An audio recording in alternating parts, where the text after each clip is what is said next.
Glórias a Deus. Eu cumprimento a igreja com a paz do Senhor Jesus.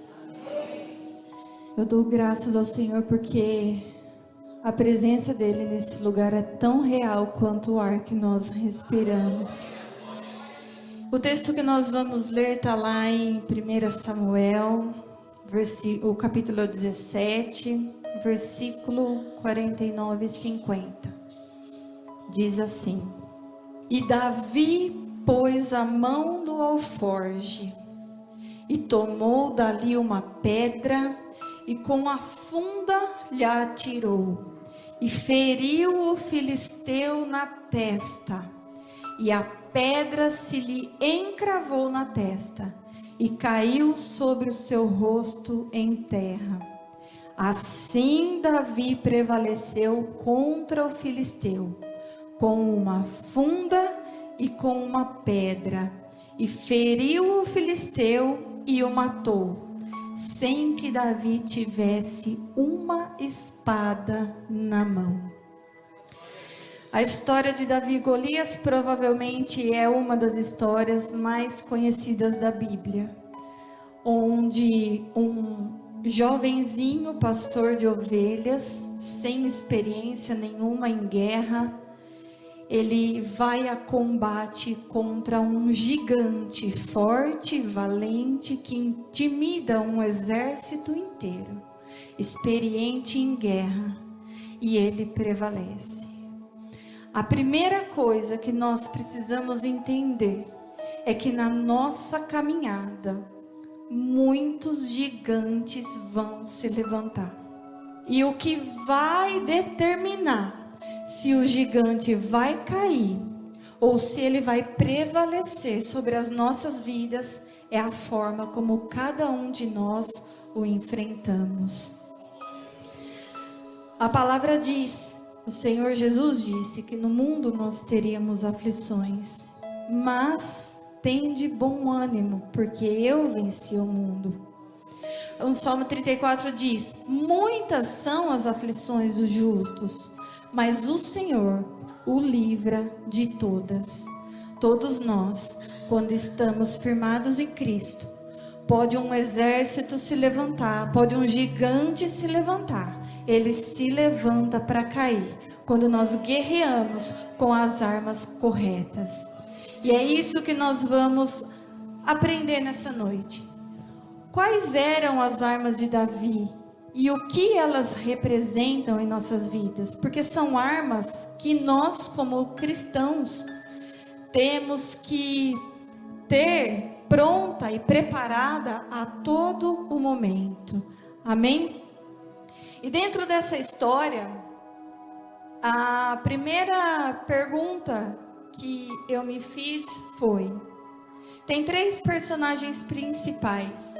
E nós precisamos aprender quem são eles, porque em algum momento da minha vida eu posso me colocar no lugar de cada um deles.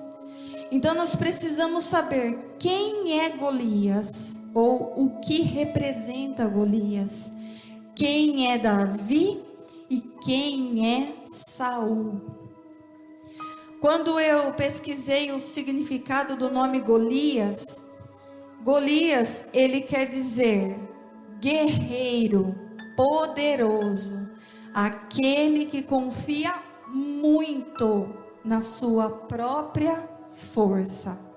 E a palavra de Deus, ela nos mostra essas características de Golias. Está lá em 1 Samuel 17, o verso 23 e 24, que diz assim, ó: e estando ele ainda falando com eles, aqui Davi chega no lugar onde o exército está alojado e ouve as afrontas de Golias e começa a conversar com os soldados, perguntar quem é esse que tem afrontado o povo de Israel, o exército de Israel.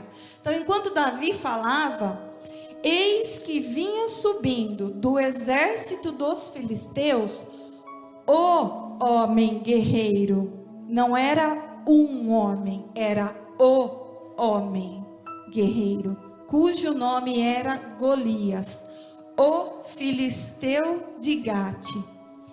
e falou conforme aquelas palavras, e Davi as ouviu. Porém, todos os homens em Israel, vendo aquele homem, fugiram de diante dele e temiam grandemente. O homem guerreiro não era qualquer homem. Golias era o melhor. Golias era o maior. Golias era o mais forte. Ele era o mais experiente. A força do exército filisteu estava representada em Golias, o gigante. E aquela batalha seria uma batalha diferente. O povo de Israel, o exército de Israel, ele vinha de uma série de vitórias. Então eles estavam, assim, cheios, eufóricos por muitas vitórias consecutivas. E eles se alinharam um de frente com o outro. E o exército de Israel é quem chama o exército filisteu para a batalha. Só que quando o exército de Israel chama a batalha, dá o início na batalha, acontece uma coisa diferente que ninguém estava esperando. Sai do meio deles quem? O maior, o melhor, o mais forte. Quando a gente se levanta para guerrear contra o inimigo, ele não vai mandar qualquer coisinha. Ele vai mandar o maior, ele vai mandar o mais forte, porque ele quer nos derrubar.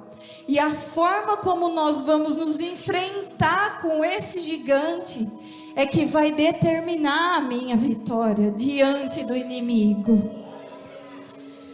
Quando Golias se levanta, ele não vem para pelejar contra um exército inteiro.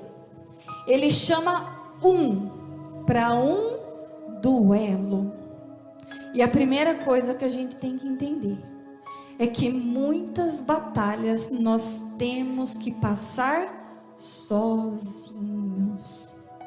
Não adianta eu querer enfiar outro para pelejar comigo, porque Deus vai usar aquela batalha para me honrar.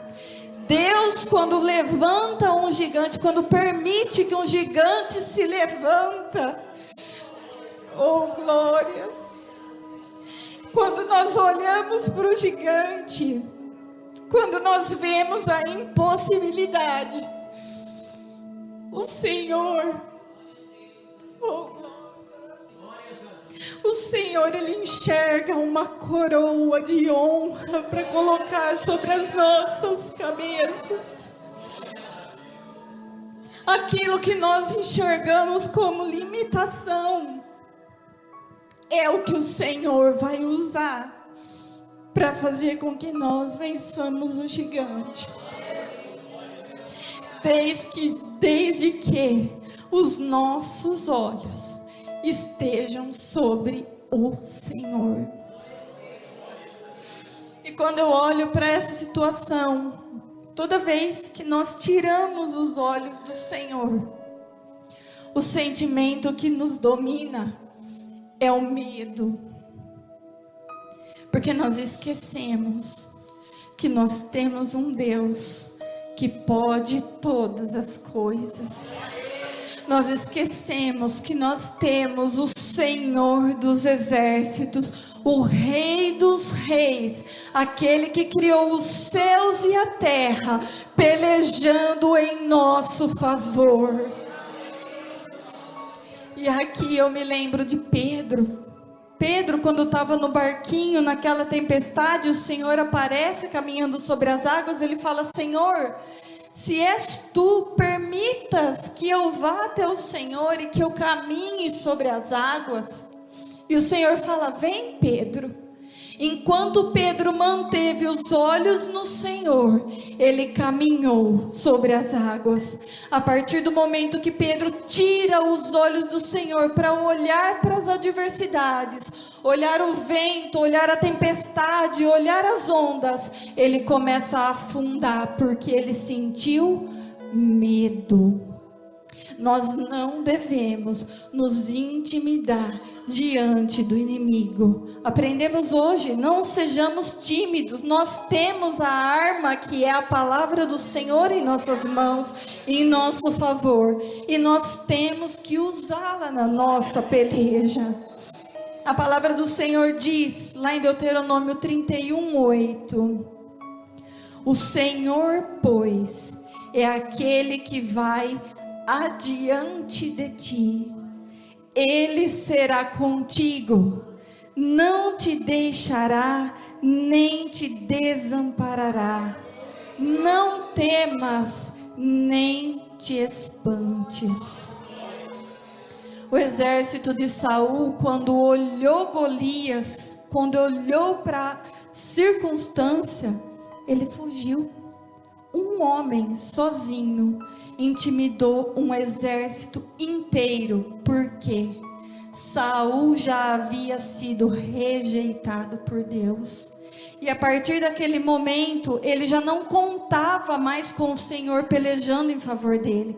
Ele sabia que tudo que ele fazia vinha do braço dele. Por isso ele temeu o gigante. Porque quando nós olhamos para nós, a nossa humanidade, a nossa limitação, e nós olhamos o gigante que se levanta para nos afrontar, nós sabemos que da nossa força nós não podemos nada. Mas quando os nossos olhos estão sobre o Senhor, nós sabemos que é o Deus do impossível quem peleja por nós. Amém? E aí quando Golias enxerga essa fragilidade do exército de Israel, ele ganha força. Toda vez que nós nos intimidamos, que nós recuamos, nós abrimos espaço para que o inimigo ganhe força sobre aquela situação, porque ele não encontra resistência. Golias então começa 2 vezes por dia, durante 40 dias, afrontar o exército de Israel. Então, todas as vezes, irmãos, que nós recuamos, o inimigo ganha força, o adversário ganha força. Por isso, nós não devemos nos esquecer do Senhor, não devemos tirar os olhos do Senhor, porque a palavra dele diz: sujeitai a Deus, resisti ao diabo, e ele fugirá de vós. Só tem um jeito do inimigo fugir: quando nós sujeitamos a palavra de Deus e nós resistimos. Amém? Enquanto tudo isso está acontecendo, lá no Vale do Carvalho, nas montanhas de Socó, Davizinho está lá, quietinho, no cantinho dele, tomando conta das ovelhas. E o pai dele chama ele e fala assim: Davi, vai lá, leva comida para os seus irmãos que estão na batalha e colhe informações da guerra, me dá notícia do que está acontecendo, de quem está ganhando, quem está perdendo, né? E aí Davi vai. Só que quando Davi chega, ele ouve a afronta de Golias. O texto de Samuel, 1 Samuel 17:26 diz: quando Davi ouve Golias, olha a reação de quem tem a sua mente e os seus pés firmados em Cristo. O exército de Saul, quando ouve, quando vê o gigante, foge, sai correndo. Davi diz: então falou Davi aos homens que estavam com ele, dizendo: que farão aquele homem que ferir a esse filisteu e tirar a afronta de sobre Israel? Quem é, pois, este incircunciso filisteu para afrontar o exército do Deus vivo? Davi está perguntando: qual é a recompensa que vão dar para quem derrotar aquele filisteu que tem afrontado o exército do Deus vivo? E aqui muito me chamou a atenção a palavrinha incircunciso filisteu. E nós temos que entender o que é essa circuncisão. Porque nós, diante do Senhor, temos que ser pessoas circuncidadas. Quando a gente olha para a conotação cirúrgica da palavra circuncisão, todo mundo sabe que é a remoção do prepúcio do órgão genital masculino. Mas quando nós olhamos para a conotação espiritual da circuncisão, nós estamos vendo a demonstração física da aliança de Deus com o homem. Essa foi a forma que o Senhor encontrou de marcar na carne aqueles que são os seus escolhidos. Quando Davi pergunta quem é esse incircunciso que afronta o exército do Deus vivo, ele está perguntando: quem é esse que não tem aliança com Deus, que afronta quem tem aliança com Deus? Quantas vezes, irmãos, quantas vezes nós não ouvimos de pessoas lá fora palavras que afrontam a nossa maneira de servir a Deus?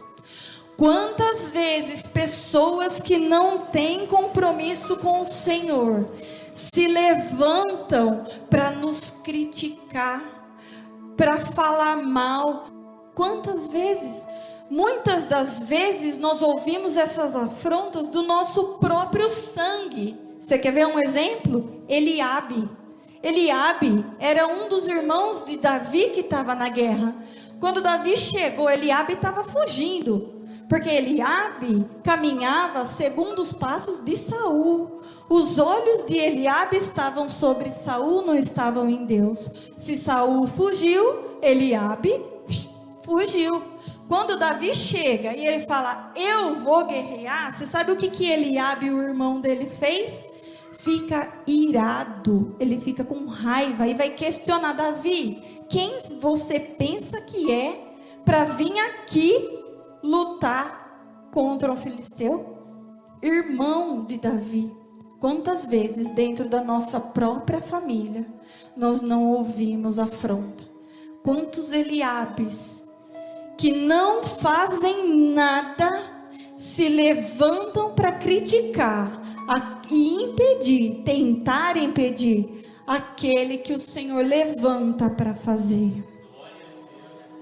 E aí eu fui pesquisar o que então é uma aliança. Se a circuncisão ela é a representação da aliança de Deus com o homem, nós temos que ter uma aliança com Deus. Aliança, ela significa compromisso. É essa aliança que vai definir os direitos e os deveres de cada pessoa, de ambos os lados.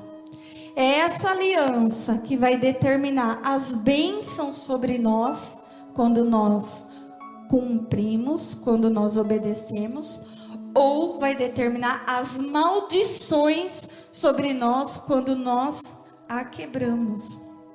E olhando para a Bíblia, nós vemos que o Senhor fez várias alianças. Ele fez uma aliança com Noé, depois do dilúvio, quando ele prometeu que ele jamais destruiria o mundo com água novamente. E o símbolo dessa aliança foi o arco-íris.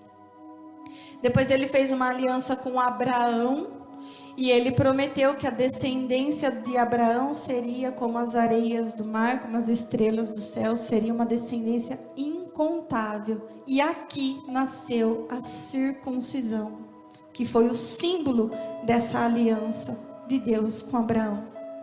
Quando o Senhor fez uma aliança com Moisés e o povo de Israel, ele deixou a lei de Moisés, onde ele deixou escrito as bênçãos para quem seguisse e as maldições para quem não seguisse.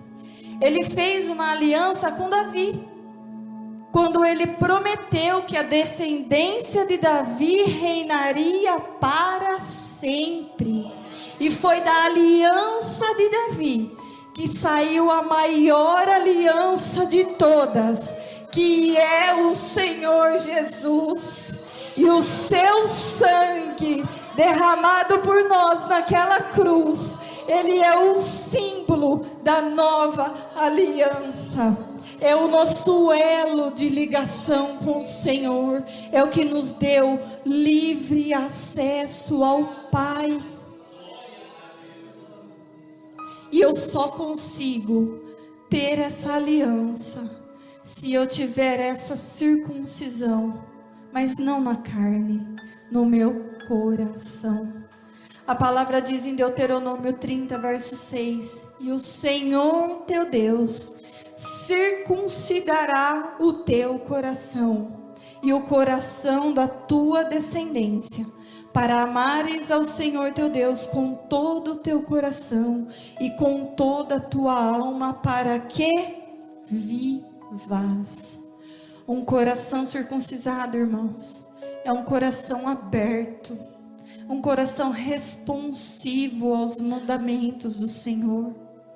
Hoje nós temos um ajudador que nos auxilia nesse processo, que é o Espírito Santo, porque é Ele que nos convence do pecado, da justiça e do juízo. Toda vez que eu escorrego, que eu quebro a minha aliança por uma fraqueza, por um acidente de percurso, e que o Espírito Santo me convence do pecado e eu me arrependo, eu faço novamente um concerto com o Senhor, porque eu me lavo no sangue do Senhor. Mas quando não há arrependimento, eu me torno um incircunciso, eu me torno um filisteu de Gate, eu me coloco na posição de um Golias. Amém? E aí nós precisamos entender agora quem é Davi. Davi, o nome Davi significa o amado. E a primeira pergunta que eu fiz: quem são os amados do Senhor?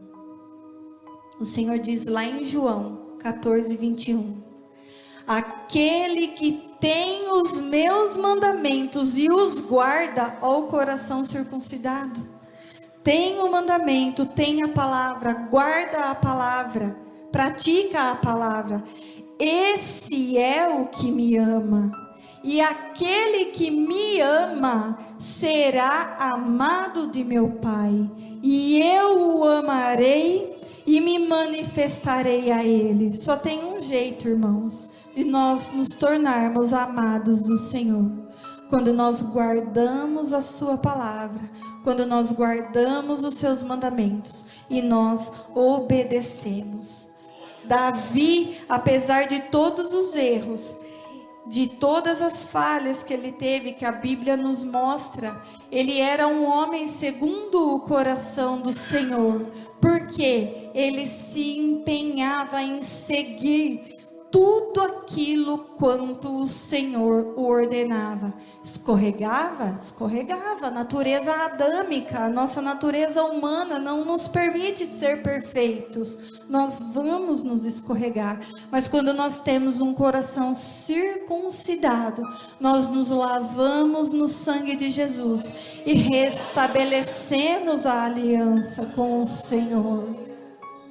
O apóstolo Paulo, ele dizia que o bem que eu quero fazer eu não faço, o mal que eu não quero eu acabo praticando. A diferença não está na forma que a gente cai, não está no nosso cair, mas ela está no nosso levantar, justamente por causa disso, por causa da graça, por causa do sangue do Senhor na cruz, por causa do nosso arrependimento, porque nós nos humilhamos como Davi se humilhou, como ele escreveu no Salmo 51, do verso 1 ao 3. Tem misericórdia de mim, ó Deus, e segundo a tua benignidade, apaga as minhas transgressões, segundo a multidão das tuas misericórdias. lava-me completamente da minha iniquidade e purifica-me do meu pecado, porque eu conheço as minhas transgressões e o meu pecado está sempre diante de mim. Davi tinha um coração quebrantado. Davi, ele reconhecia, ele era sincero diante de Deus, com sinceridade na palavra de Deus. Ele reconhecia a sua falha, por isso que ele era um homem segundo o coração de Deus. Quem é Davi, zela pela aliança com o Senhor. Quem é Davi, se esforça para guardar os seus mandamentos. Quem é Davi reconhece as suas falhas, as suas limitações. Quem é Davi está sempre aos pés do Senhor. E aqui nós precisamos entender também quem é Saul. Saul, depois da época de Juízes, ele foi o primeiro rei que se levantou. Israel queria, porque queria um rei, Deus foi lá e levantou Saul. Saul foi ungido do Senhor também. E aqui nós temos que ter muito cuidado, porque Saul foi ungido, Davi foi ungido. Na vida de Saul existiu um até que. Na vida de Davi existiu apesar de. E é isso que nós temos cuidado, porque Deus foi com Saul até que desobedeceu a ordem de Deus. Deus era com Davi apesar de suas falhas, seus pecados, mas porque Davi reconhecia e se humilhava diante de Deus. Saul não. Saul, querendo dar o seu jeitinho, ele foi contra a palavra que o Senhor deu para ele. Quando o Senhor mandou ele ir contra a tribo dos amalequitas, o Senhor falou assim: vai lá e destrói tudo, não deixa nada vivo, nenhum animal, nenhuma pessoa, desde a criança de colo até o mais velho. O Saul foi. Só que ele não fez da forma que o Senhor ordenou. Ele catou o melhor dos animais, das ovelhas e dos bois, e guardou para sacrifício e poupou a vida do rei dos amalequitas. Quando Saul faz isso, o Senhor nesse momento o rejeita. Porque o Senhor deu para ele uma ordem e ele desobedeceu. Nessa mesma hora o Senhor diz a Samuel: vai lá e fala que eu estou arrancando o trono dele para dar para outra pessoa. Ele me desobedeceu. Quando Samuel chega e escuta as ovelhas balindo, ele pergunta: que balido de ovelhas é esse que eu estou escutando aqui? O Senhor não ordenou que tinha que matar tudo? Aí ele fala assim: não, eu guardei o melhor dos animais para oferecer em sacrifício para o Senhor. Samuel responde: melhor é obedecer do que sacrificar. Irmãos, não adianta nós oferecermos sacrifícios ao Senhor se nós não obedecemos. Quando nós não obedecemos a palavra do Senhor, quando nós damos o nosso jeitinho, igual Saul deu, indo contra a palavra que o Senhor ordenou a ele, nós somos rejeitados por Deus. Nós somos rejeitados. Então nós temos que ter cuidado, irmãos. Nós temos que ter cuidado com o até que em nossas vidas, porque o Senhor, Ele nos usa, apesar das nossas falhas, apesar das nossas limitações, Ele nos usa. Amém?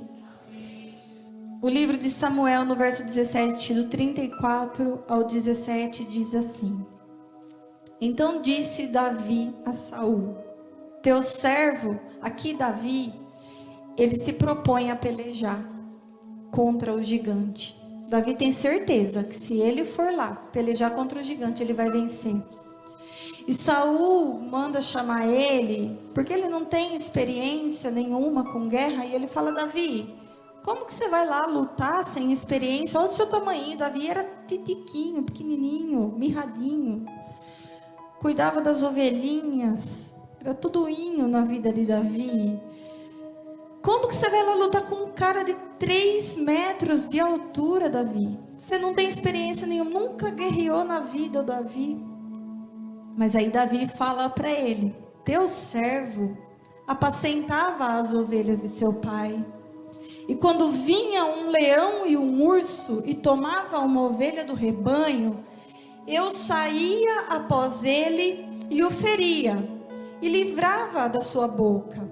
E quando ele se levantava contra mim, lançava-lhe mão da barba e o feria e o matava. Assim feria o teu servo o leão como o urso. Assim será este incircunciso filisteu como um deles, porquanto afrontou o exército do Deus vivo. Disse mais Davi: o Senhor me livrou das garras do leão e das do urso.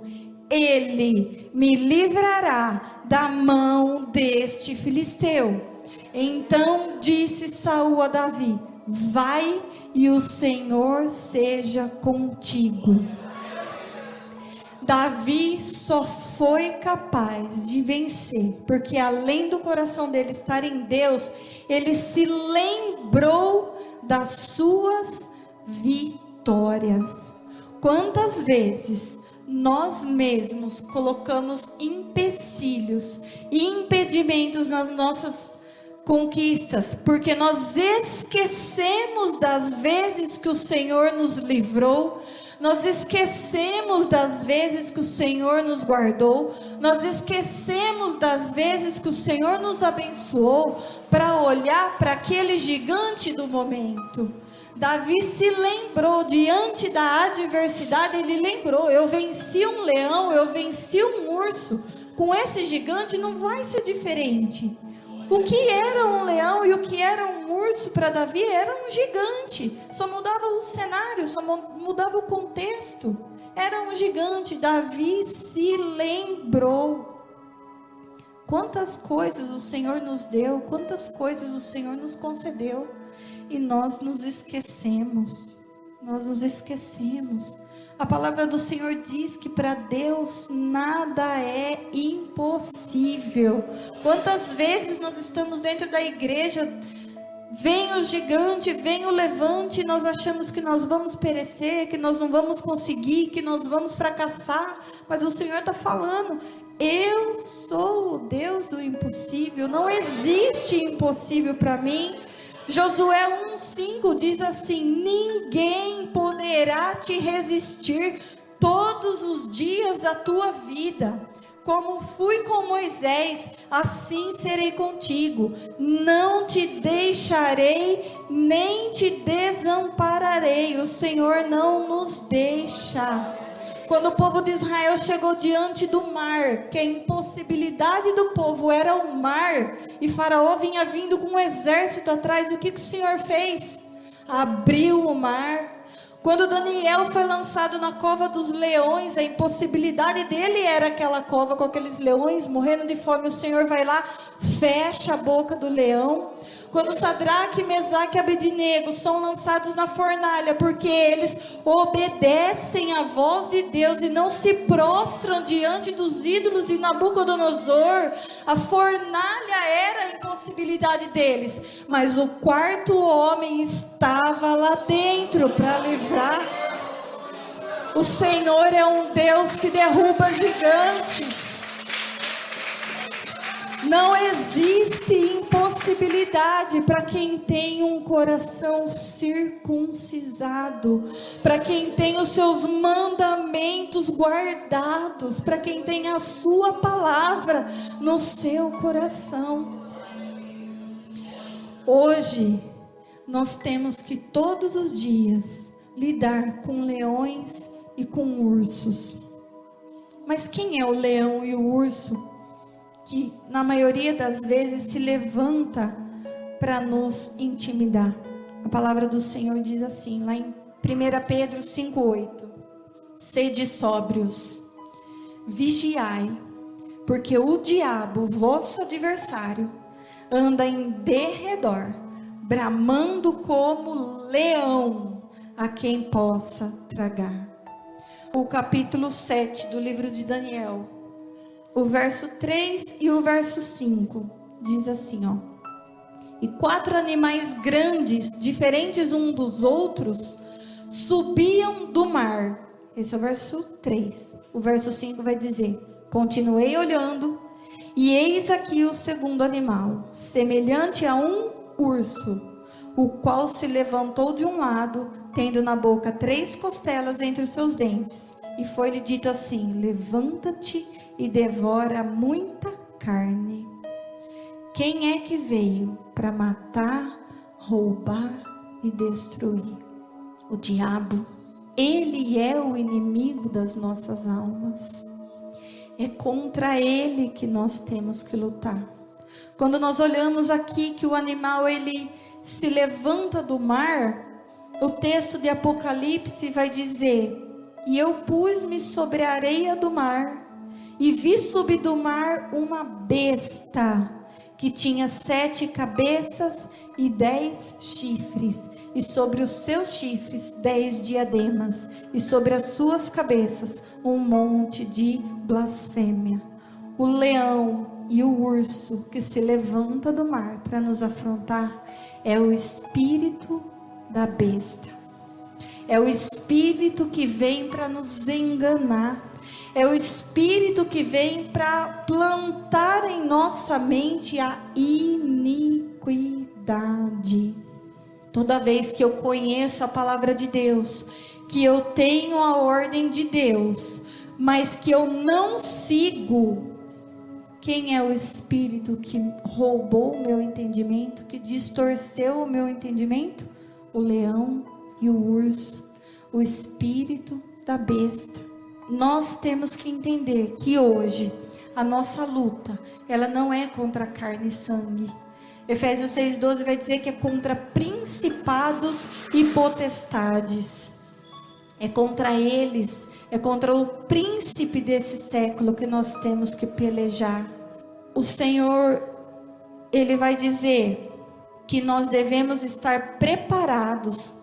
Quando Davi ele foi pelejar contra Golias, Saul até tentou colocar uma armadura nele. O texto de Samuel, capítulo 17, 38 e 39 diz: e Saul vestiu a Davi com as suas vestes e pôs-lhe sobre a cabeça um capacete de bronze e o vestiu de uma couraça. E Davi cingiu a espada sobre as suas vestes e começou a andar. Porém nunca havia experimentado. Então disse Davi a Saul: não posso andar com isso, pois nunca experimentei. E Davi tirou aquilo de sobre si. Saul colocou a armadura dele em Davi. Quando Saul coloca a armadura dele sobre Davi, ele lança em Davi um fardo. Ele lança em Davi uma coisa que torna difícil a caminhada, que o impossibilita a pelejar contra o gigante. O Senhor Jesus, lá em Mateus 11, ele diz assim: vinde a mim todos os que estáis cansados e oprimidos, e eu vos aliviarei. Tomai sobre vós o meu jugo e aprendei de mim, que sou manso e humilde de coração, e encontrarei descanso para as vossas almas, porque o meu jugo é suave e o meu fardo é leve. A armadura que Saul colocou sobre Davi era uma armadura semelhante à armadura de Golias. A armadura, ele colocou em Davi um capacete de bronze. Golias também tinha capacete de bronze. Ele colocou em Davi uma couraça. Golias também estava revestido de couraça. Golias trazia nos seus pés uma proteção, tinha escudo, tinha espada, tinha lança. Saul colocou tudo isso em cima de Davi. Muitas das vezes, irmãos, as palavras que nós buscamos são de fontes que, ao invés de nos libertar, elas nos prendem. Porque a palavra do Senhor traz sobre nós um fardo suave. A palavra do Senhor, ela nos liberta. Quando nós começamos a sentir muita dificuldade na caminhada, tá difícil, a primeira pergunta que a gente tem que fazer é: que tipo de armadura eu estou revestido? Golias, ele se armava daquele jeito, Saul se protegia daquele jeito, porque a confiança deles estava no braço deles. Davi não precisou de nada disso para vencer Golias. Tanto é que ele arrancou. Quando ele se destitui de todo aquele jugo, de toda aquela armadura que não pertencia a ele, ele se reveste da armadura de Deus. Porque ele sabe que quem vai pelejar por ele é o Senhor. Ele demonstra nesse momento que a confiança dele está no Senhor. Uma vez que ele se destitui de toda essa armadura, a palavra do Senhor diz que ele vai até um ribeiro e pega 5 pedrinhas, guarda elas num alforje, pega a funda, que é a arma que ele usava para lançar a pedra, semelhante ao estilingue, e chega perto do filisteu. E quando ele chega diante do filisteu, o Golias continua afrontando Davi com palavras, achando que o que saía da boca dele ia intimidar Davi.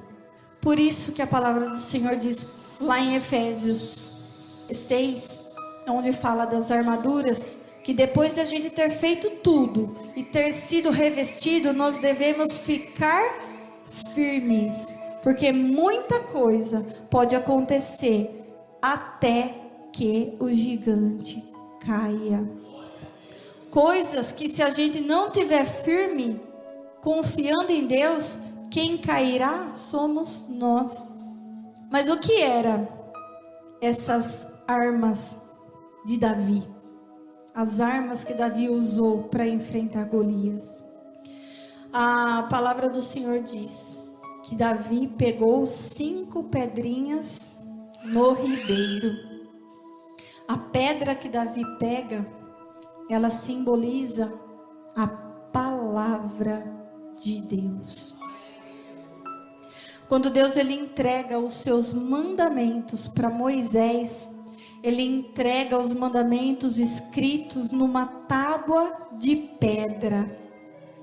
E nós temos que estar preparados na palavra de Deus, porque a palavra diz assim, em Josué 1:8: não se aparte da tua boca o livro dessa lei, antes medita nele dia e noite, para que tenhas cuidado de fazer conforme tudo quanto nele está escrito, porque então farás prosperar o teu caminho por onde quer que andares. Só tem um jeito da gente ter vitória, só tem um jeito da gente ir bem no nosso caminho, é quando nós não nos apartamos da palavra de Deus.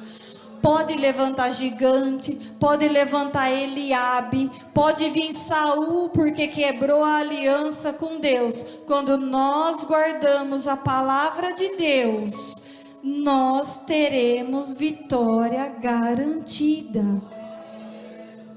Só que aí uma coisa me chamou a atenção. Davi, ele não pegou qualquer pedra. Ele pegou 5 pequenas pedras. E quando a gente olha para a palavra pequenas pedras, se a pedra é o símbolo da palavra de Deus, nós podemos dizer que Davi usou versículos, pequenas frases vindas do Senhor para enfrentar Golias. Por isso que nós temos que meditar na palavra do Senhor, porque nós só usaremos a palavra certa, diante da adversidade certa, quando nós não nos apartamos lembramos do livro da lei e meditamos nele dia e noite. Davi, ele soube usar as palavras para combater Golias. Por isso ele selecionou 5 pedrinhas. Foram 5 palavras certas. E essas pedras Davi não pegou em qualquer lugar.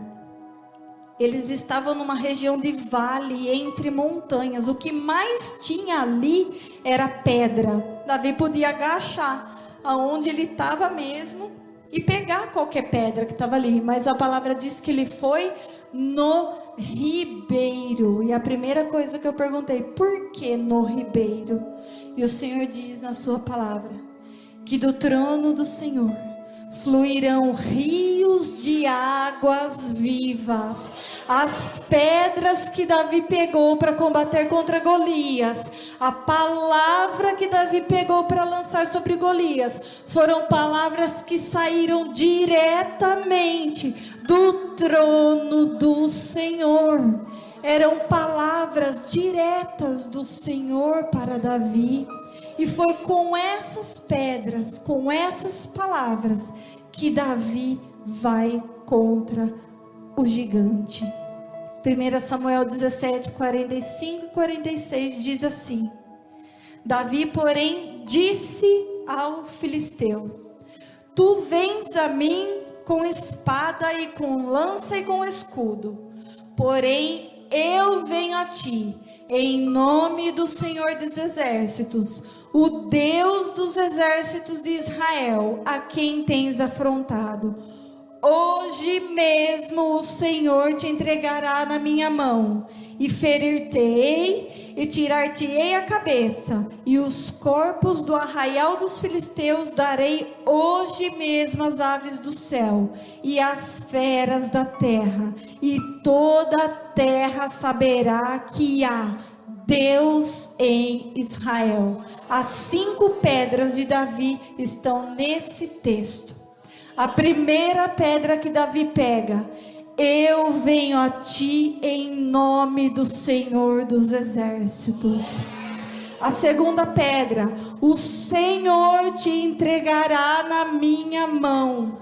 A terceira pedra: ferir-te-ei. Ele está falando, eu vou te ferir. A quarta pedra: tirar-te-ei a cabeça, eu vou te matar. E a quinta pedra: toda a terra saberá que há Deus em Israel.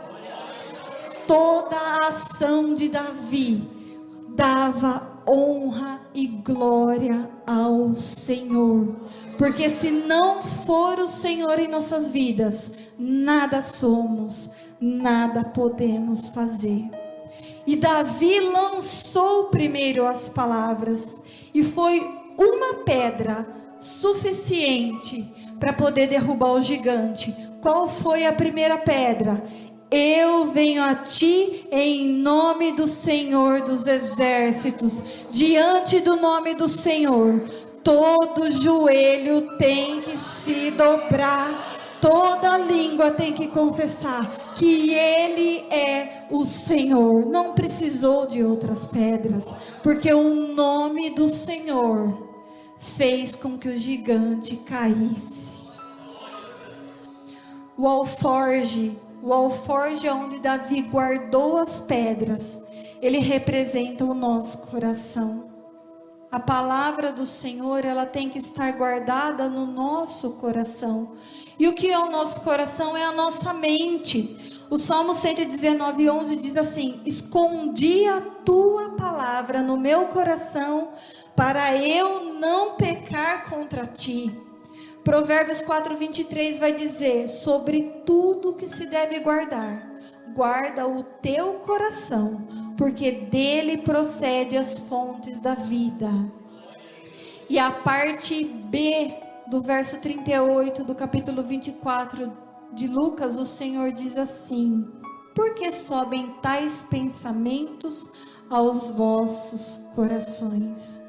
Se sobe pensamentos em nossos corações, É porque o coração que nós temos que guardar é a nossa mente. Porque quando a iniquidade entra na nossa mente, nós perdemos a nossa salvação. Já não procede mais fontes de vida. Davi guardou sua mente e o seu coração quando ele ouviu as afrontas do filisteu. Ele não deu ouvidos para aquilo que saía da boca de Golias, ele não deu ouvido para as adversidades, ele não olhou para as armas de Golias. E aí aqui eu faço uma pergunta: que tipo de palavra nós temos guardado em nossos corações? Que palavras nós temos deixado dominar a nossa mente? Se a boca fala o que o coração está cheio, que palavras nós temos guardado no nosso alforje para lançar contra o gigante? Nós temos guardado a palavra de Deus que gera vida? Ou nós temos guardado qualquer outro tipo de palavra, qualquer outro tipo de pedra que não foram selecionadas no ribeiro de águas? Que nós nos empenhamos em guardar a palavra de Deus. Porque quando nós guardamos a palavra de Deus, nós tornamos o nosso coração circuncidado. Quando nós guardamos a palavra de Deus, nós temos aliança com o Senhor. E a funda que Davi usou hoje simboliza a nossa boca. Porque é com a funda que Davi lançava a pedra. É com a nossa boca que nós lançamos as palavras. O que é que tem saído dos nossos lábios? São cânticos e hinos? Ou é qualquer outro tipo de palavra? São palavras que vêm para trazer vida? São palavras que edificam? Ou são palavras que destroem? Mateus 12, a parte B do verso 34 ao verso 37 diz assim: pois do que há em abundância no coração, disso fala a boca. O homem bom tira coisas do bom tesouro do seu coração, e o homem mau, do mau tesouro, tira coisas más. Mas eu vos digo, e aqui nós temos que tomar muito cuidado. Eu vos digo, o Senhor Jesus dizendo, que toda a palavra ociosa que os homens disserem, há de dar conta no dia do juízo. Porque por tuas palavras serás justificado, e por tuas palavras serás condenado. O que tem saído das nossas bocas tem nos justificado diante do Senhor ou tem nos condenado diante do Senhor? Quando Davi lança aquela pedra, a palavra de Deus antes do ataque, aquela pedra fere a testa do filisteu. A palavra de Davi, ela vai contra a iniquidade de Golias. O texto de 2 Coríntios 4:4, ele diz que o Deus desse século cegou o entendimento dos incrédulos, para que não lhes resplandeça a luz do evangelho da glória de Cristo, que é a imagem de Deus. Nós temos que ter muito cuidado, irmãos, porque quando nós lançamos qualquer pedra que não é a palavra do Senhor, nós nos colocamos na posição de Sansão, que foi cegado porque falou uma coisa para quem não devia, e ainda foi feito de bobo. Para quem? Para o povo filisteu. Nós temos que ter muito cuidado. Quando Golias ele é atingido pela pedra que Davi lança, ele cai de joelhos, porque ele cai sobre o seu rosto. E de novo, diante da palavra do Senhor, todo joelho tem que se dobrar, toda língua tem que confessar que Jesus Cristo, Ele é o Senhor. E aí o verso 50 de 1 Samuel vai dizer: assim prevaleceu Davi contra o filisteu, com uma funda e com uma pedra, e feriu o filisteu e o matou, sem que Davi tivesse uma espada na mão. Quando nós usamos a palavra de Deus para guerrear, a luta já não é mais nossa, porque é o Senhor quem vai na frente, abrindo caminhos, preparando caminhos. É o Senhor que confunde os inimigos, é o Senhor que tira do inimigo para colocar a vitória sobre as nossas mãos. Então que nós possamos sempre buscar estar revestidos com a armadura de Deus, guardando a palavra que é a pedra no alforje do nosso coração, e usando a nossa funda, que é a nossa boca, para proferir palavras que promovam vida, libertação e que mostre que Jesus é o caminho, a verdade e a vida. Amém?